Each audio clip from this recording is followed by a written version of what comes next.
Yes. In section 3. Money appropriated by Parliament. But when that money is appropriated by Parliament, it must go somewhere. Yes. Specific. What does the law say? It says that money shall go to a special, separate land fund account. So there is no way, and this is why I'm talking about putting the cart before the horse.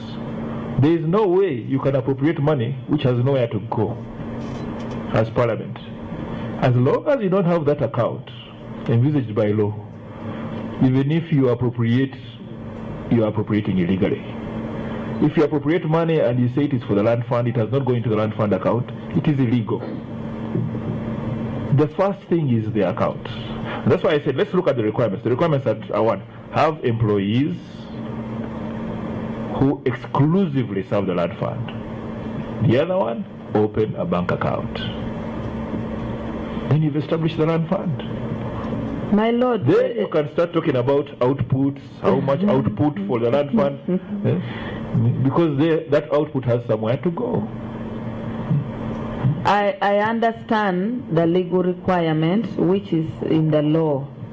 However, when you start the practicality of it, finance will give you advice, public service will give you advice whether or not the you have like for now the focus that have you ever tried to seek an opinion of the Auditor General or opinion of the Attorney General on what is required to establish the land fund?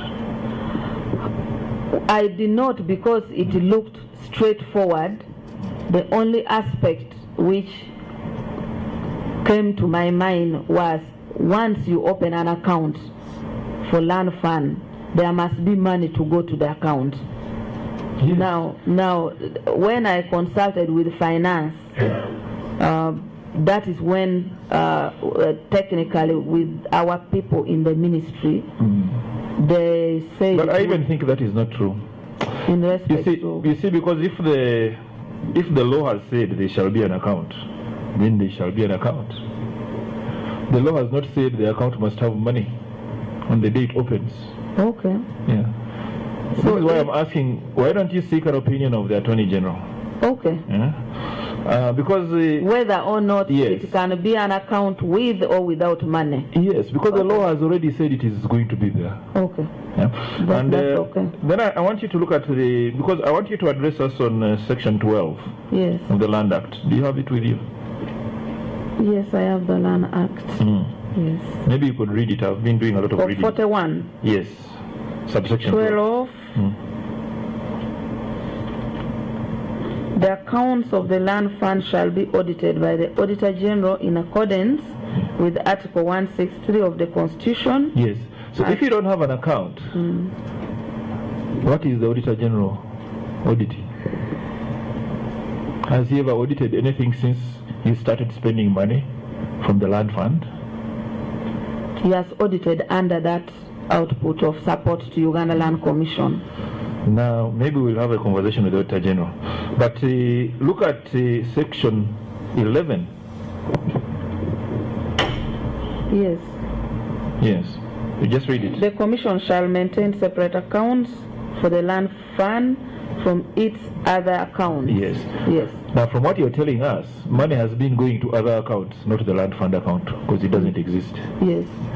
So, are you telling me that the Auditor General has happily been failing to point out that you have put money in the wrong account, if it was meant for the land fund?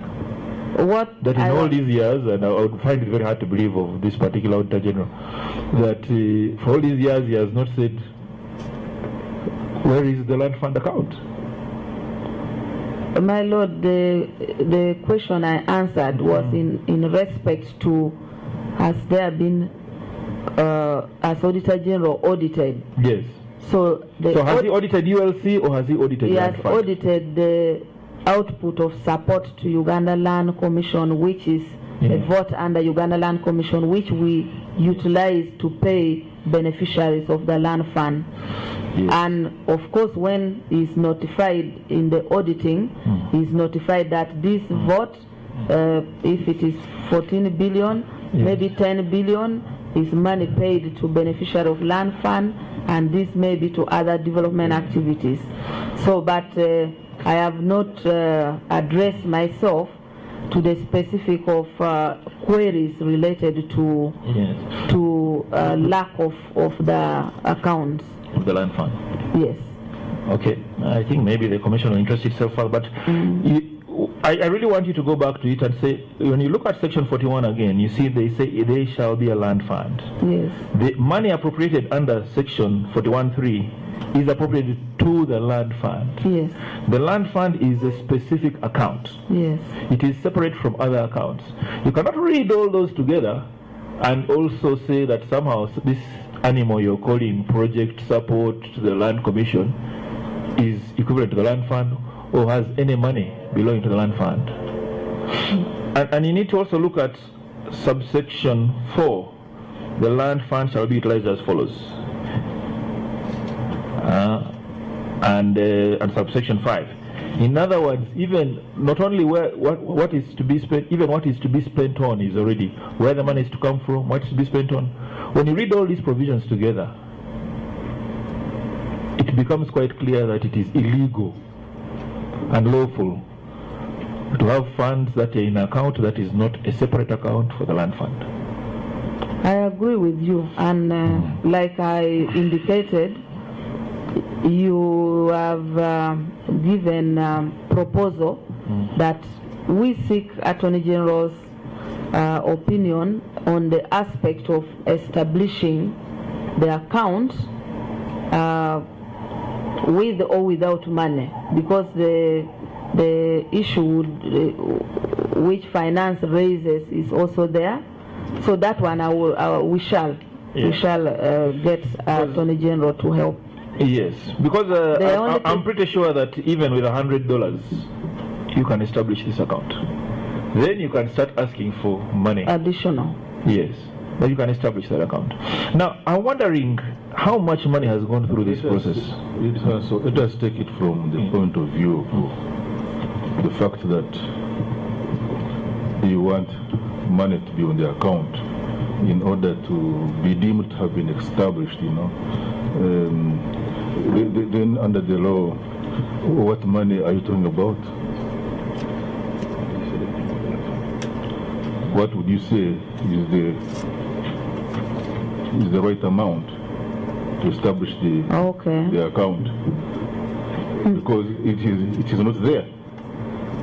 Certainly it's not there. So I think from the logical point of view is that you establish the account and you keep on appropriating money through Parliament to put on the land fund. I think I take that guidance. But you can still seek the advice of the Attorney General. Yeah. To be on the correct side. Yes, I actually see that I have a copy of the report and opinion of the Auditor General on the financial statements of the Uganda Land Commission for the year ended 30th June 2011. Let me just read for expedition from at page 9, paragraph 6.4.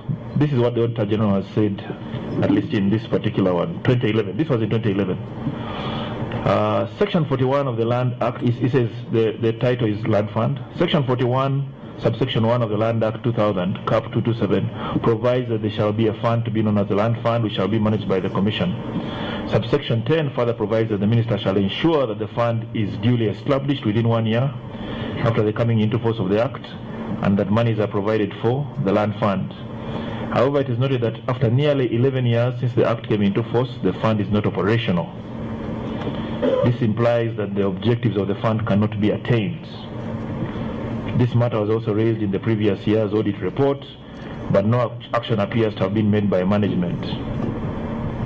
In response, the accounting officer explained that the Commission had drafted the land fund regulations which are before Cabinet, and that the Accountant General had been requested to authorize the opening of the land fund bank account. This is in 2011.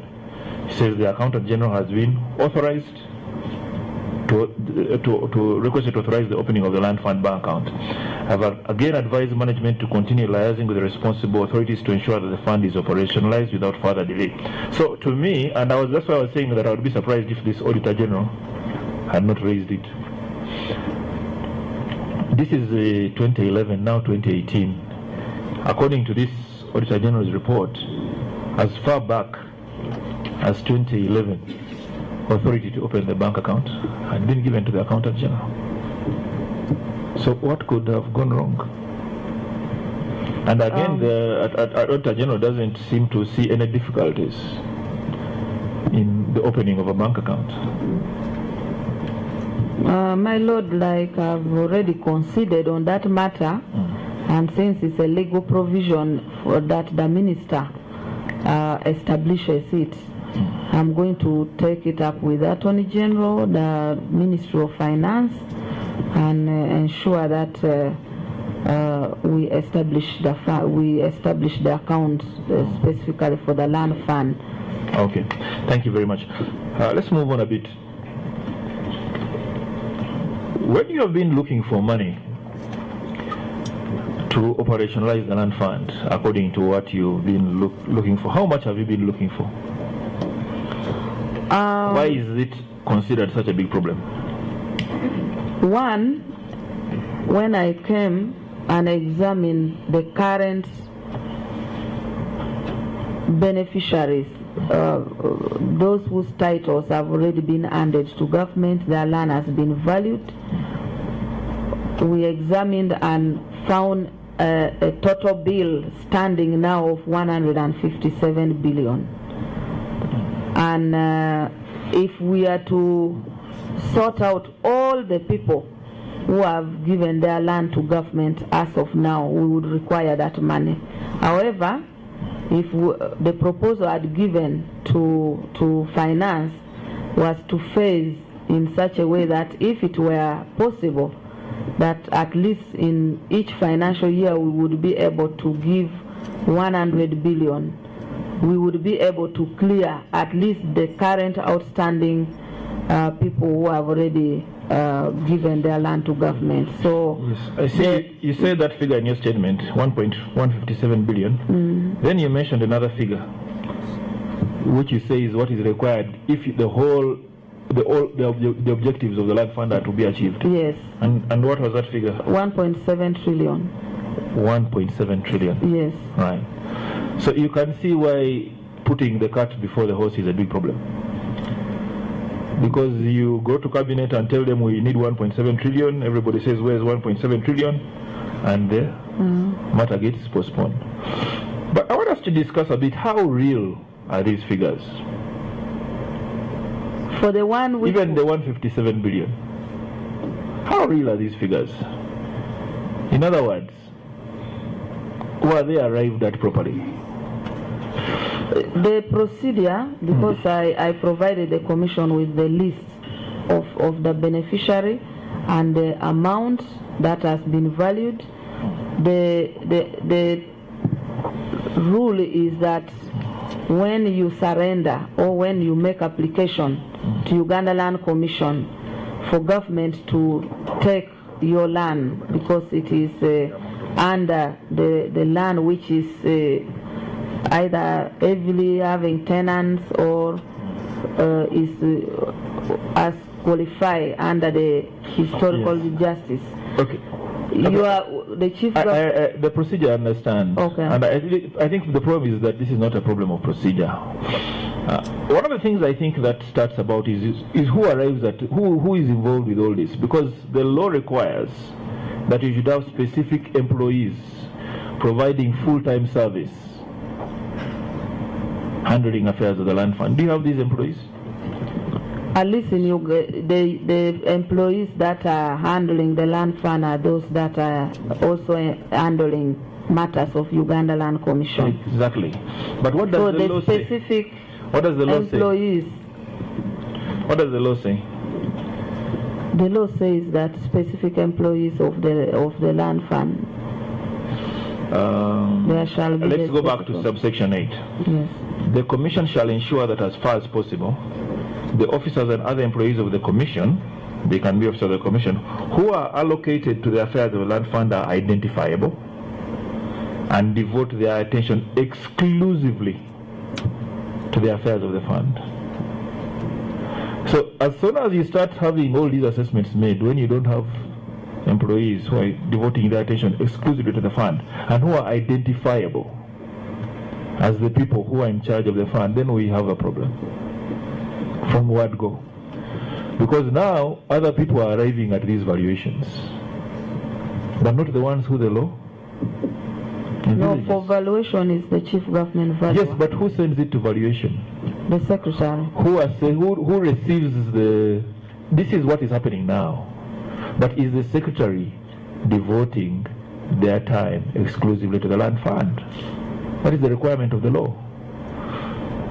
If a decision is being made by the minister, is the minister devoting their time exclusively to the fund? There is over responsibility.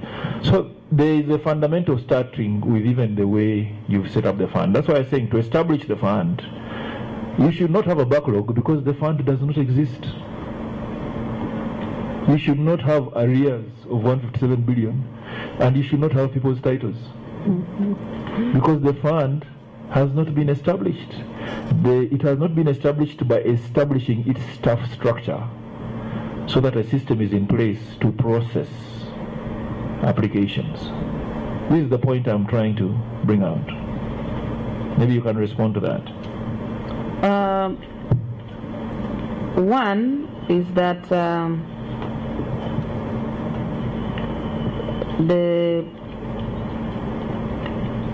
we all agree that the land fund has not been operationalized.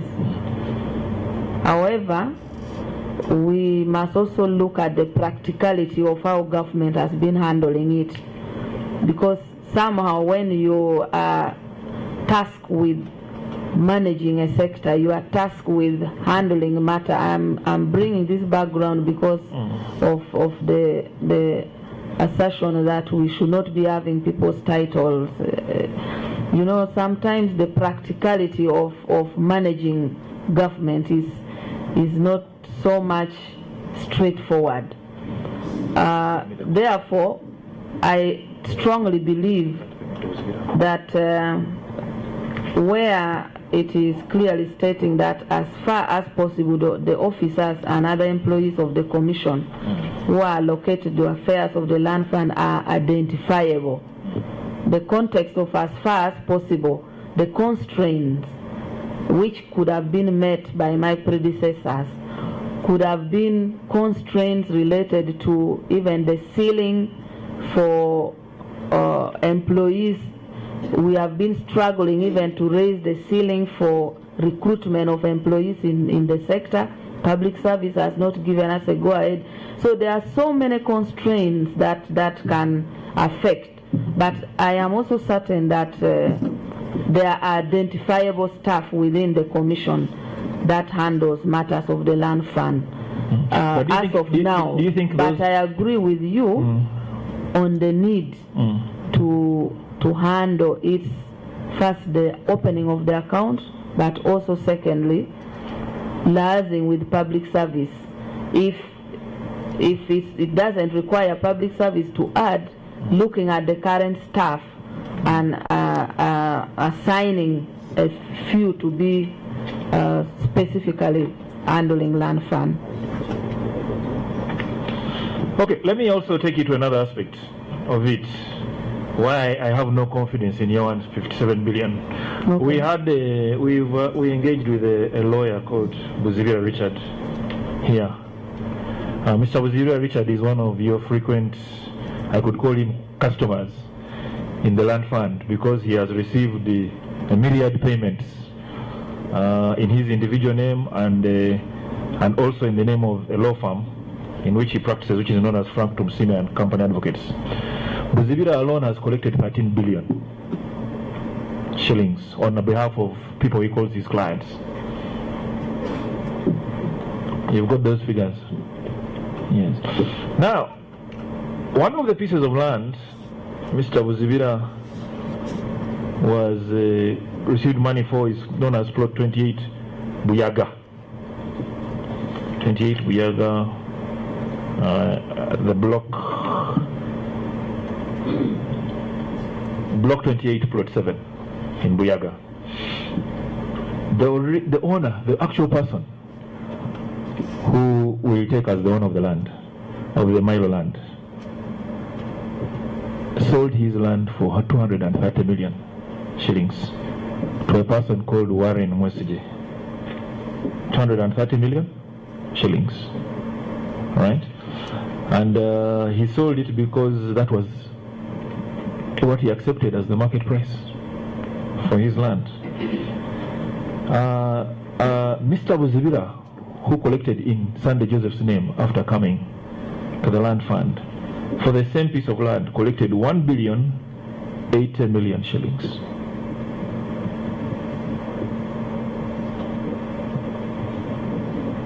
You can see the difference, the astronomical difference. He even collected it in Sunday Joseph's names because they got a power of attorney. So that collection, and Mr. Wazira was collecting it on behalf, presumably, of Warren Mwesige, his client. That is 4 times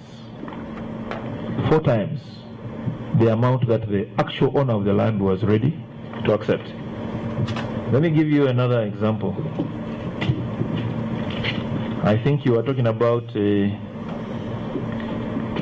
Pastor Daniel, Pastor Walugembe. Right. Pastor Walugembe bought a property from the family.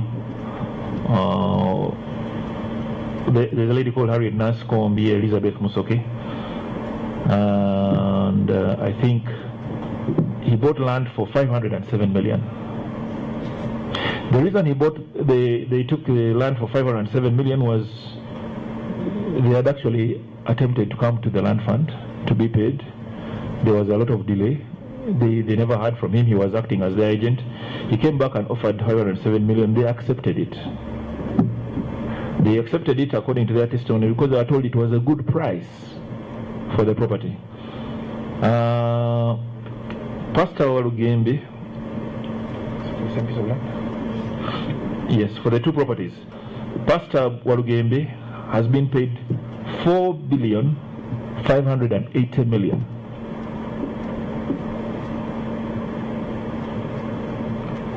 That is almost 10 times as much. If I go with a factor of 10, then maybe your 157 billion should actually be 15 billion. When I came to the ministry, of course, all these lists are lists which are dating back to 2011, 2012, 2015. When I came to the ministry, we examined in the top management and met with the commissioners. Those 2 matters, the principle of those who bring power of attorney became prominent, and the 2 cases you have mentioned also became prominent. I agree with you that probably the value would be lesser than the market price, but also it would be important to get from the chief government valuers the parameters in which valuation for land related to compensation, because also there are many times, if I'm to give an example, we acquired land for the central processing facility in Bulisa for oil. The market price was 1 million, but valuation for government came to 3.5 million. Why? Because you look at other parameters like interruption of livelihood, disturbance allowance, and so on. So on these specific issues, I would feel that valuation, maybe the commission should interact with the chief government valuer's office to try and find out how is the value determined. Yes. Yeah. But this again illustrates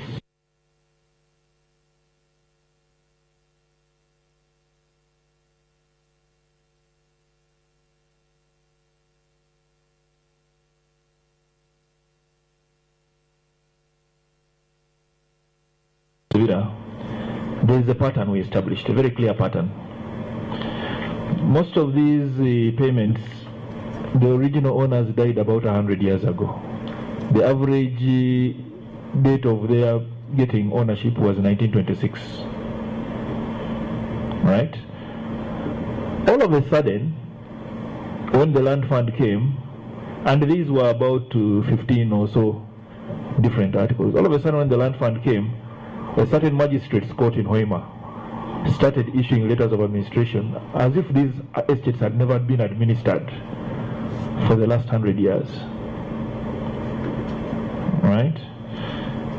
Then these people with these letters of administration, coincidentally, all became Mr. Buzibira's clients. All of them, by some great coincidence. Then they came to the land fund and billions started rolling out of the fund. You see that pattern? If you see that pattern repeated 5, 6, 7, 8 times, then clearly there is a problem. That coincidence, that all is. So there are Milo people. So it goes to show that there is a pattern. Even these, now you start even questioning the valuations.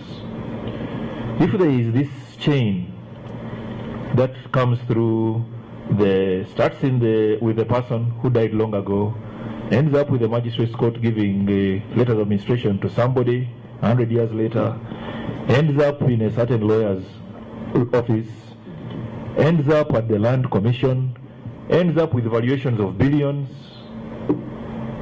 right? And ends up with payments of these billions. That's the chain. It leads right up to your doorstep, the doorstep of the commission. That's the chain. All the way to the payment. How come these coincidences are not visible? How come these valuations are all in billions? My Lord, on those two cases, when I came, I instructed for stopping payment for Pastor Walogembe and the Mr. Buzibiro. That one I took action. It is something that was happening. I got concerned that he had too many powers of attorney, and for Pastor Walogembe he even petitioned, I think IGG, I don't remember, but petitioned that I had interfered with this payment, but I had noticed those two cases. But also it becomes very difficult, the discovery you have made that the trail begins from letters of administration, and it's also issued through court, you know. But the court is a magistrate's court, so which was a big red flag. Because the magistrate's court can, the jurisdiction is I think 50 million. Yes. 50 so million. The estate, yes. Once you know that you're dealing with land of billions, that should have been anybody in the land commission should have been able to say no. These letters of administration, because the letters of administration are also written on the title, the court which gave them. So even if they just bring the title, you can see that this is from a court which has no jurisdiction. So money is pouring out of the land fund, and it's being paid to imposters in billions. The difficulties that would emanate is if, for example, somebody has letters of administration of the estate of someone, and probably they purchased it from. No, but that's what I'm telling you. Yes. That if you have even one lawyer employed, an honest one, of course, employed by the land commission, and they look at that title, they will tell you we cannot make this payment. This person here is not empowered to administer an estate of this size. So once you see your valuation is saying 2 billion, you should say sorry, go back and sort yourself out, get letters from the proper court, and then you'd say fine. But once you pay on magistrates on a title which says these letters are obtained from magistrates court, then we are right to question you and say, how could you do this? So these are all imposters, without a doubt. All these are so-called administrators. They're imposters, even if they have the unfortunate endorsement of the court, of the magistrate's court. That is now a problem of the court. But still, there was a red flag there for the commission. I think I have picked one guidance on the need to have experts as the envisaged under the law to manage the fund, and it would be an indictment that the current people, because they are not dedicating their time to the fund, those particular issues have emerged. I take that as actually what we have heard is not that they are not dedicating time. They are dedicating time for the wrong reasons. Because the evidence we've had, both in public and in camera, is that actually your officers have been sharing out big portions of this money. Actually, beneficiaries end up getting maybe 30% of what is due to them. So you find the 1 billion, the person who actually owns the land says, I only got 30%. The rest from the bank, it went directly to the people who authorized the payments.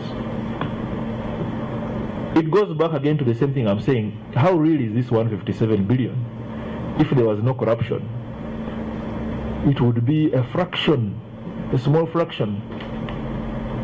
And the Uganda government would be close to solving the problems of the land fund. Instead, you're telling it needs $1 trillion. No wonder cabinet says, let's push that thing aside. We'll deal with it another time. Because you're showing them a scarecrow, some unreal enemy that does not exist. The problem is actually much, much smaller. And that would technically, like you have indicated, require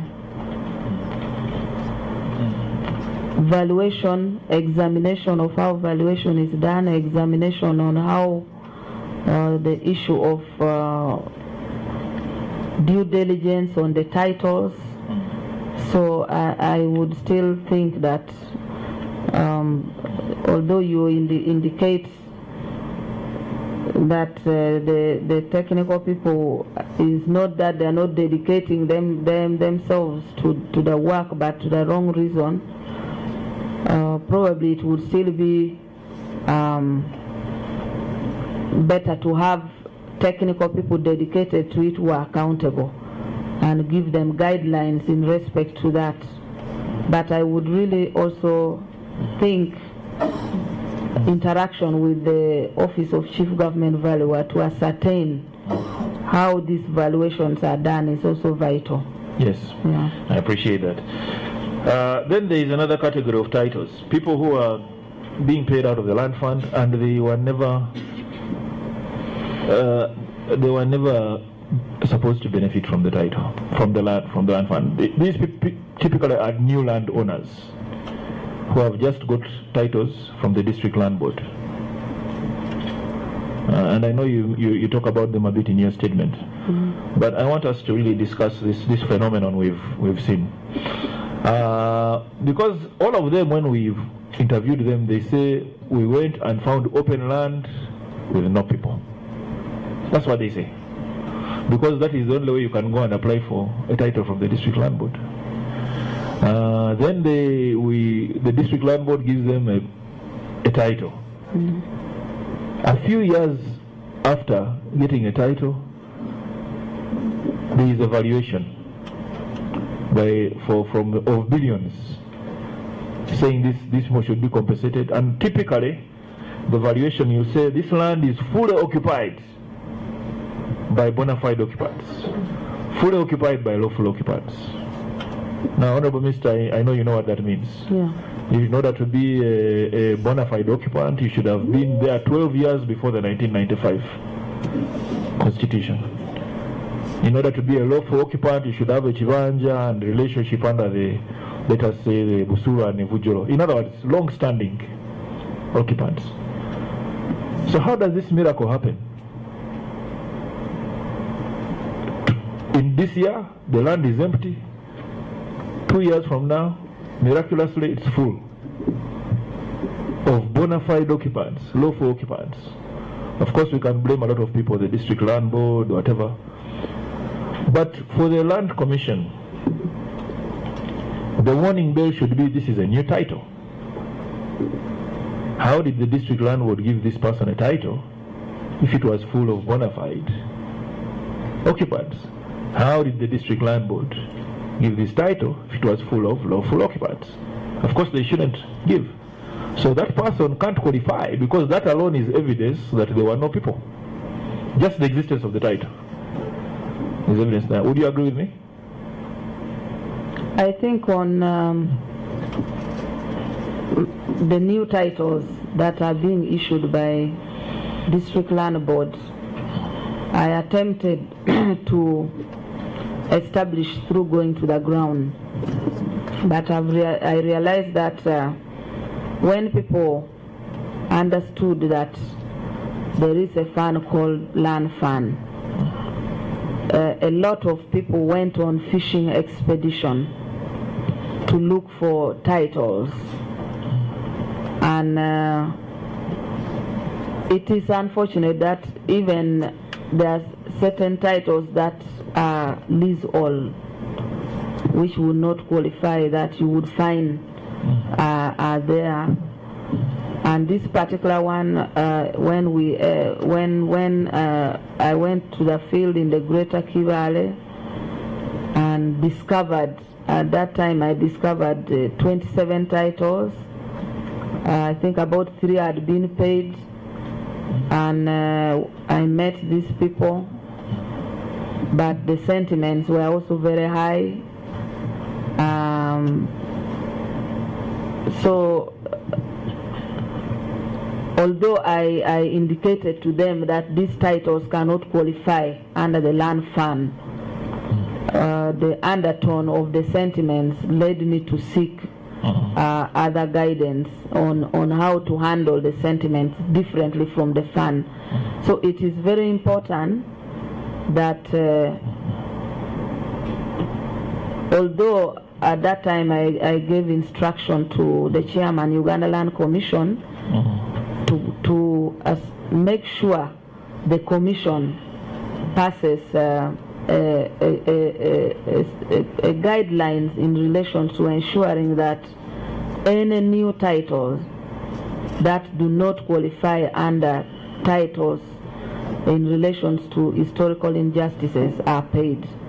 And I think from that time I have not heard of new titles that have emerged. Yes.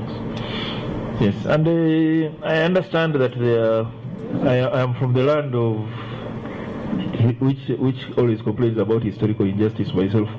So I understand that there is the politics, but then there is also the law. The land fund has not been set up to resolve all these issues. So we need to find, yes, you can resolve them. Yes, there can be compensations, but they need to be from somewhere else. Because the problem is, if we have new titles appearing every day, right? Then this 1.7 trillion, in a few years you'll be saying it is 5 trillion. Because it is an ever-expanding group of people.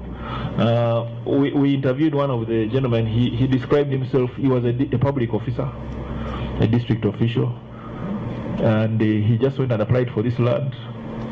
And he described himself as an ambitious young man. That was how he thought that that's how he should realize his ambition. But the point was, if we have so many ambitious young men out there who are looking for a first paycheck in billions from the government, and the government is happily complying, then we're going to have a problem. So we have all these problems with the land fund, as you can see. Yes. You have dead people being impersonated. You have new titles that don't qualify. And the problem is that it seems that these ones are getting priority over the real supposed beneficiaries. I don't know what you want to comment on that. Most of the payments we found out were undeserving.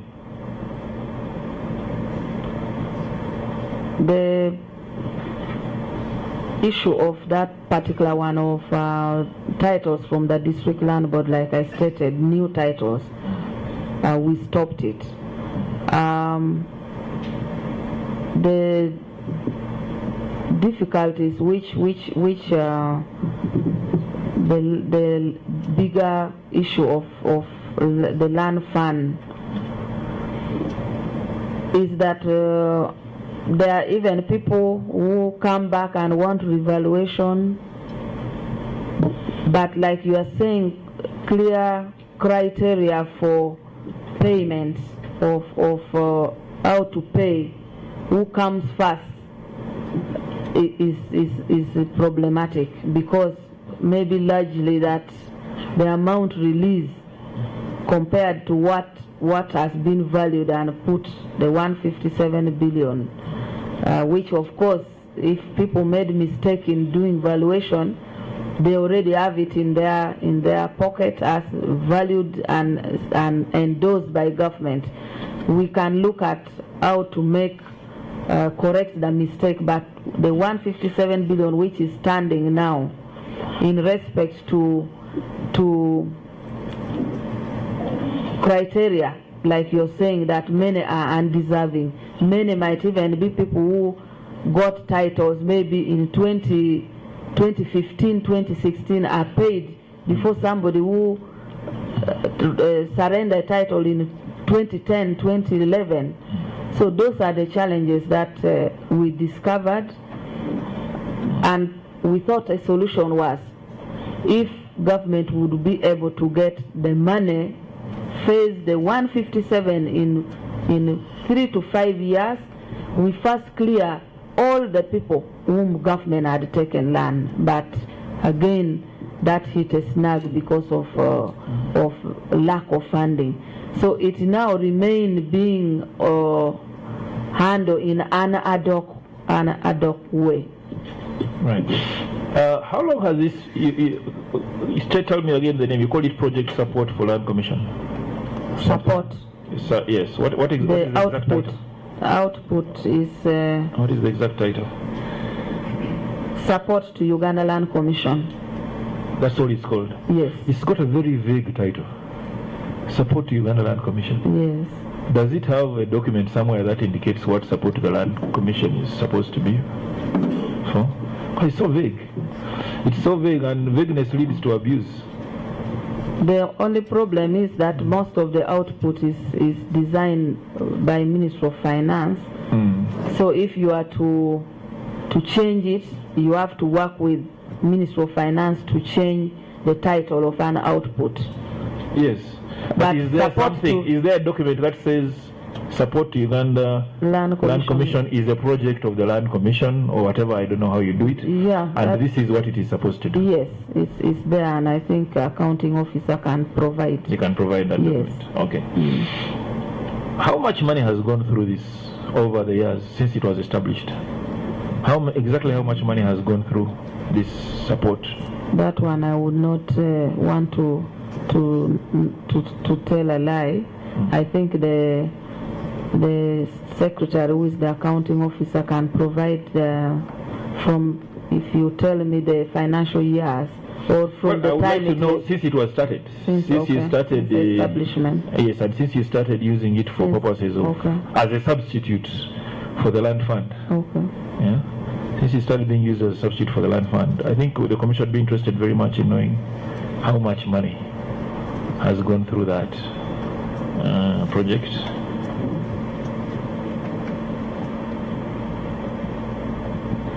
And I'd also be interested in saying, does it also pay for other things?